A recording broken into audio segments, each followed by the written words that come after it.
Hi friends, first of all ரொம்ப நன்றி. நம்ம சேனலை சப்போர்ட் பண்ணுற ஒவ்வொரு நண்பர்களுக்கும் நாளை மார்க்கெட்டுக்கான ஒரு சின்ன வியூவை பார்த்துடலாம். ஸோ ஃபஸ்ட்டு மார்க்கெட் எப்படி முடிஞ்சுது அப்படின்னா, நியராக டெரிவேட்டிவ்ஸில் ஒரு 36 ஸ்டாக் வந்து பார்த்திங்கன்னா லாங்காக இருக்குது, ஒரு 90 ஸ்டாக் வந்து பார்த்திங்கன்னா ஷார்ட்டாக வந்து இருக்குது. ஸோ அன்வைண்டிங்கும் ஷார்ட் கவரும் வந்து பார்த்திங்கன்னா இன்றைக்கி கொஞ்சம் அதிகமாக இருக்குது. ஸோ இன்றைக்கி பார்த்திங்கன்னா எல்லா நம்பர்ஸ்லேயுமே கொஞ்சம் இருக்கும். ஸோ நம்ம ப்ரீவியஸ் டேலாம் பார்க்கும்போது ஒன்று லாங் அதிகமாக இருக்கும், இல்லை ஷார்ட் அதிகமாக இருக்கும். இன்றைக்கி எல்லாமே மிக்சடாக இருக்குது அப்படின்னா வந்து பார்த்திங்கன்னா மேபி மார்க்கெட் க்ளோவாக கன்சாலிடேட்டாக இருக்கும் அப்படின்ற மாதிரி தெரியுது நாளைக்கு மேபி. பட் எனக்கு அப்சைட் போகும், இல்லை அப்சைட் கான்ட்ராவாக ஒரு ட்ரேட் ஒன்று எடுக்கலாம் வர இருக்க எக்ஸ்பைரியில் நல்லா இருக்கும் அப்படின்ற மாதிரி தெரியுது. ஸோ என்னோட மூவ் வந்து என்ன சொல்கிறது அப்படின்றதுனே கண்டிப்பாக வந்து தெரியலை. ஸோ மார்க்கெட் வந்து பார்த்திங்கன்னா கேப் ஆக்சுவலாக கேப் டவுன் ஆகினது ரொம்ப கம்மியாக தான் இருந்தது. ஸோ யூஎஸ் நேற்று வந்து பார்த்திங்கன்னா நியர்லி ஒரு 850 பாயிண்ட்டுக்கு மேலே டவுன் ஆச்சு. ஸோ அதை ஃபாலோ பண்ணி நம்ம மார்க்கெட்டும் சரி அண்ட் ஏஷியா மார்க்கெட்ஸும் நிறைய வந்து பார்த்திங்கன்னா விழுந்திருந்தது.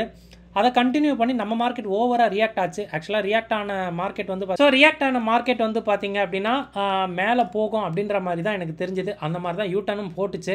ஸோ யூட்டர்ன் போட்டுட்டு அந்த 24,600 கால் ஆப்ஷன் காலையிலேருந்தே ரொம்ப ஹெவியாக இருந்தது. ஸோ அந்த 24,600 புட் ஆப்ஷன்லேயும் ஒரு பாயிண்ட் ஆஃப் டைமில் ஹெவியாக இருக்கவே மேபி இங்கேயே கன்சாலிடேஷன் வச்சு முடியறதுக்கான வாய்ப்பு இருந்தது. ஸோ ஒரு டைம் ஒரு மணி 12 மணி வரைக்கும் 1 மணி வரையும் மார்க்கெட் வந்து ஒரு மாதிரி கன்சாலிடேஷனில் தான் இருந்தது. ஸோ என்ன நினச்சதுன்னு தெரில. யூரோப் மார்க்கெட் ஓப்பன் ஆனதும் அங்கே ஆக்சுவலாக யூரோப்போட ஃபியூச்சர்ஸ் வந்து ஓப்பன் ஆகிறதுக்கு முன்னாடி ஓரளவு ஓகே, பட் ஓப்பன் ஆனதும் அது ரெட்டாக இருக்கவே நம்ம மார்க்கெட் வந்து ஒரு சைடு வாங்கிடுச்சு. ஸோ டவுன் ஆகிட்டு அகெயின் வந்து பார்த்திங்கன்னா 24,500 வந்து பார்த்திங்கன்னா பிரேக் ஆகிட்டு மார்க்கெட் அங்கேருந்து ஏறினது தான் ஒரு நியர்லி 200 பாயிண்ட் வந்து பார்த்திங்கன்னா ரெக்கவர் கொடுத்தது. ஸோ அதுதான் இன்றைக்கி வந்து பார்த்திங்கன்னா நிறைய பேருடைய என்னோடய பிரேக் ஈவன் 24,500 தான். ஸோ அந்த பிரேக் ஈவன் கிட்ட வரும்போது நான் வெளியே வந்துட்டேன். ஒரு 2,500 நினைக்கிறேன் loss.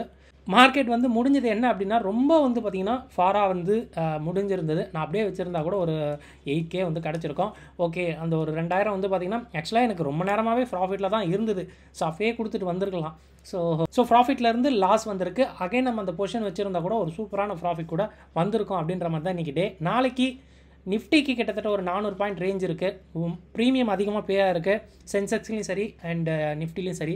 So market volatility expect பண்ணப்படும் அப்படின்றது வந்து இது மூலமாக நம்ம சொல்லிடலாம். ஸோ இன்றைக்கி straddle premium start of the day ஒரு 133 ரூபாய்க்கு தான் இருந்தது. ஓகேங்களா, இது வந்து ஆட்டோமேட்டிக் ஸ்ட்ராடலு. ஸோ நமக்கு வந்து பார்த்திங்கன்னா ஸ்பைக்கு கண்ணாபின்னான்னு இருந்தது. ஸோ 2 மணிக்கு மேலே எதுக்கு இவ்வளோ வந்து ப்ரீமியம் இருக்கணும் அப்படின்ட்டு தெரியல. ஸோ ஆக்சுவலாக மியூட்டட் ஆகிடுச்சு. ஒரு 12 மணிக்கே வந்து ரொம்ப சைலண்ட்டாக ஒரு 50 கிட்ட ப்ரீமியம் வந்துருச்சு. இங்கெல்லாம் பார்த்தீங்கன்னா தெரியும், ஒரு 50-60 வரும்போது ஓகே மார்க்கெட் இங்கே முடிச்சிருவோம் அப்படின்ற மாதிரி தான் இருந்தது. ஸோ ஒரு 31 டபுள் த ப்ரீமியம் ஒரு 66 மாறும்போது அது வந்து அதிகம். ஸ்ட்ராடலில் வந்து பார்த்திங்கன்னா ரொம்ப அதிகம். ஸோ அப்படி இருக்கவே நீயோட ட்ரேடிங் வந்து பார்த்திங்கன்னா ரொம்ப கஷ்டமாக தான் இருந்திருக்கும். வேறு வழியே கிடையாது. அதுவும் லாஸ்ட்டு அவர் மூவ்ன்றது நினச்சே பார்க்கல. பட் மாட்டு இருந்தால் 2 சைடு அடி. அண்ட் சென்செக்ஸில் வர எக்ஸ்பைரிக்கு ஆப்ஷன் செயினில் 81,000 நியராக வந்து அட்தமணி இருக்குது. ஒரு 1000 பாயிண்ட் வந்து ப்ரீமியம் இருக்குங்க. ஸோ மேலே ஒரு 1000 பாயிண்ட்டு, கீழே ஒரு 1000 பாயிண்ட்டுக்கு நாளைக்கு ஒரு ரேஞ்ச் இருந்தாலும் சொல்கிறதுக்கு கிடையாது. இன்றைக்கி காலோட சேஞ்ச் நோய் ஹெவியாக இருந்தது. பட் புட்டோட விஷயம் அந்த அளவு இல்லை. பட் லாஸ்ட் ஹவர் மார்க்கெட் ஏறும்போது இந்த புட்டோட விஷயம் நல்லாவே வந்து ஏறி இருக்குது. காலோட விஷயம் வந்து பார்த்திங்கன்னா நல்லா ஷேடாச்சு. மார்க்கெட் ஏறவே கால் செல்லர்ஸ் வந்து ஒதுங்கி போயிட்டாங்க. இந்த பயம் வந்து பார்த்திங்கன்னா நாளைக்கு மேபி கண்டினியூ ஆகிற பட்சத்தில் இன்னும் ஷார்ட் கவர் வந்து மார்க்கெட்டில் இருக்கும் அப் சைடில் அப்படின்றது நான் நினைக்கிறேன். அண்ட் SGX நிஃப்டி இது வரையும் ஒரு மாதிரி ஃப்ளாட்டாக தான் இருந்துக்கிட்டு இருக்குது. யூஎஸ் மார்க்கெட் ஓப்பன் ஆகிடுச்சு. ஒரு 8 பாயிண்ட் இது வரையும் க்ரீனில் தான் இருக்குது. அண்ட் FIDA ஆக்டிவிட்டி நம்ம டைம் ஒரு 8 மணிக்குள்ளே அப்டேட் ஆகிடும் நினைக்கிறேன். ஸோ செக் பண்ணுங்கள். இன்றைக்கி மேபி வந்து பார்த்திங்கன்னா கேஷில் செல் பண்ணியிருக்காங்கன்னு நினைக்கிறேன் FII. ஸோ இண்டெக்ஸ் ஃபியூச்சர்ஸ்லையும் பாருங்கள், அது மேபி செல்லாக இருந்தால் மார்க்கெட் கொஞ்சம் கஷ்டமாக இருந்திருக்கும். எஸ்டன் நம்ம போகிற வீடியோ கண்டிப்பாக உங்களுக்கு ரொம்ப ஹெல்ப்ஃபுல்லாக இருக்கும்னு நினைக்கிறேன். அப்படி ஹெல்ப்ஃபுல்லாக அந்த வீடியோ லைக் பண்ணிட்டு அப்படியே பாருங்கள். ஃபர்ஸ்ட் டைம் நம்ம சேனல் இப்போ தான் பார்க்குறீங்கன்னா நம்ம சேனலையும் சப்ஸ்கிரைப் பண்ணிக்கோங்க. ஸோ செக்லிஸ்ட்டில் இன்றைக்கி இந்தியா விக்ஸ் ஒரு 1.5% விழுந்திருக்கு. இந்த ஒரு அதிரி புதிரி மார்க்கெட்லேயுமே நல்ல விஷயம்.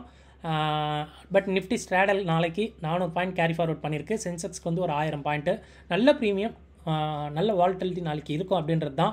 ஸ்கீவும் அதுக்கேற்ற மாதிரி தான் இருக்குது.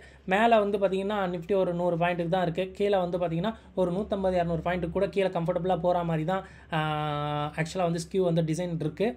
பார்க்கலாம், அது உடையிற பட்சத்தில் ஷார்ட் கவர் ஏதாவது ஒரு சைடு நடக்கலாம். ப்ரீமியமும் இருக்குது அப்படின்றதுனால மேபி வால்டைலாக ஒரு ட்ரெண்டாக மார்க்கெட் ட்ரெண்டாக கூட வாய்ப்பு இருக்குது நாளைக்கும். ஸோ லாஸ்ட் 2 டேஸோட ஐஎன் லோஸை நீங்கள் டெக்னிக்கல்ஸில் எடுத்துங்க. அண்ட் பிபி டைனமிக்கோட அந்த சப்போர்ட் அண்ட் ரெசன்ஸையும் தாராளமாக வந்து எடுத்துக்கலாம்.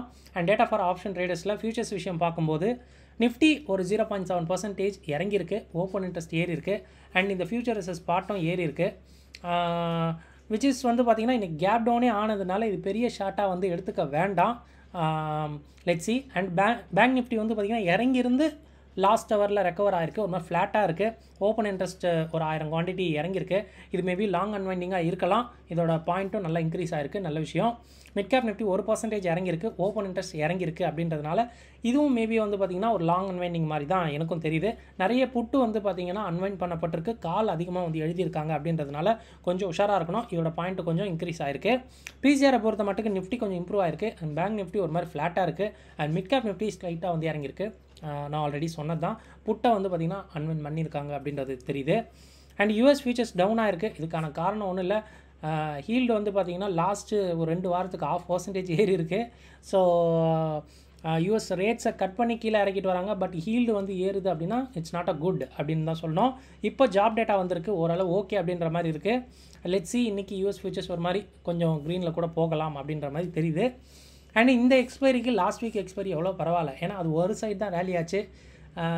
நல்ல ஒரு ப்ரீமியமும் இருந்தது அந்த மார்க்கெட்டில். இன்றைக்கி ப்ரீமியம் இல்லாத மார்க்கெட்டில் இந்த ஒரு வால்டலிட்டி, இந்த ஒரு அதிரி புதிரின்னு சொல்லும்போது கொஞ்சம் கஷ்டம்தான். டவுன் சைடில் வந்து பார்த்திங்கன்னா நல்ல ஒரு புட் ஸ்ட்ரைக் இருந்தது, நல்லாவே இருந்தது. ஓகேங்களா? ஸோ 7 ரூபாய்க்கு போன ப்ரீமியம் 70 ரூபாய்க்கு வந்தது. அதே மாதிரி வந்து பார்த்திங்கன்னா டிராஸ்டிக்காக வந்து பார்த்திங்கன்னா ப்ரீமியமில் இன்றைக்கி வந்து சேஞ்சஸ் நிறையவே இருந்தது. இன்றைக்கி 2 சைடும் அடி விழுந்திருக்கும். ஓகேங்களா?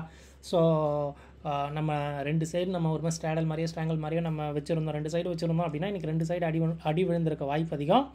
ஸோ அப்சைடு கான்ட்ராபெட் வந்து வர எக்ஸ்பைரிக்கு கொஞ்சம் நல்லாயிருக்கும்னு நினைக்கிறேன். Let's see. ஸோ கன்க்ளூஷனாக பார்க்கும்போது இது லாஸ்ட் வீக் எக்ஸ்பைரி அப்படின்றதுனால வால்டலிட்டி மார்க்கெட்டில் கண்டிப்பாக இருக்கும்.